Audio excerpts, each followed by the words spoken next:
আজকে আপনাদের সাথে শেয়ার করব ফুলকপির পাকোড়া। আসসালামু আলাইকুম, আশা করি সবাই ভালো আছেন। পাকোড়া বানানোর জন্যে আমি একটি ফুলকপি নিয়েছি। এখান থেকে আমি ফুলগুলা ছোট ছোট করে পিস করে কেটে নিয়েছি। এই পিসগুলা আমি লবণ পানিতে 10 মিনিটের জন্যে ভিজিয়ে রাখবো। যদি কোনো পোকামাকড় থাকে তাহলে বেরিয়ে যাবে।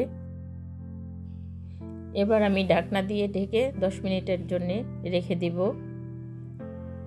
10 মিনিট পরে আমি ফিরে আসলাম। এগুলা সিদ্ধ করার জন্য পানি ফুটিয়ে নিয়েছি। এবার ফুলকপিগুলা তুলে পানির মধ্যে, ফুটন্ত পানির মধ্যে দিয়ে 2 মিনিটের মতো আমি ফুলগুলা সিদ্ধ করে নিব। বেশি সিদ্ধ করব না, বেশি সিদ্ধ করলে ফুলগুলা নরম হয়ে যাবে। এই জন্য আমি 2 মিনিটের মতোই এটা সিদ্ধ করে নিয়েছি। এবার আমি একটি ছাঁকনির সাহায্যে এগুলা পানি ঝরিয়ে উঠিয়ে নিচ্ছি।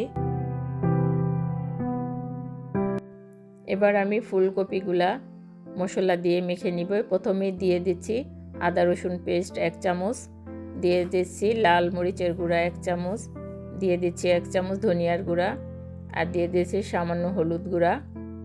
এবার দিয়ে দিচ্ছি একটু গোলমরিচ গুঁড়া আর স্বাদ মতো লবণ।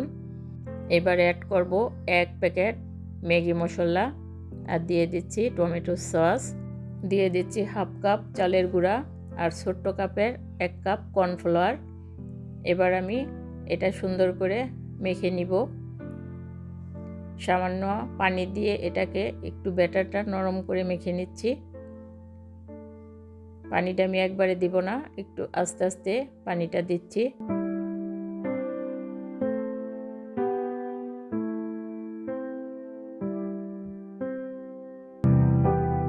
ফুলকপিগুলো আমার মাখানো হয়ে গেছে।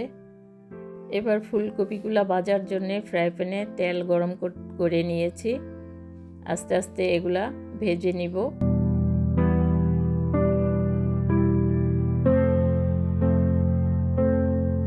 চুলার জালটা বেশি বাড়াবো না, অল্প আছে ফুলকপির পাকোড়াগুলো ভেজে নিব, যাতে ভিতরটা সুন্দরভাবে হয়ে যায়। বেশি জাল বাড়িয়ে দিলে এটা কাঁচা থেকে যাবে। এই জন্যে আমি আস্তে আস্তে ভেজে নিচ্ছি। ফুলকপির পাকোড়াগুলা ভাজা হয়ে গেছে। এবার আমি একটা জালির সাহায্যে তেল ঝরিয়ে এগুলো একটা প্লেটে উঠিয়ে নিব। এভাবে আমি সবগুলা পাকোড়া ভেজে নিব।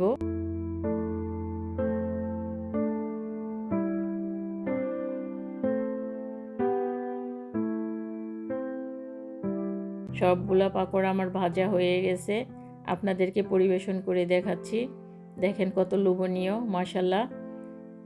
আপনারাও বাসায় এভাবে বানিয়ে খাবেন। সবাই ভালো থাকবেন। আল্লাহ হাফেজ।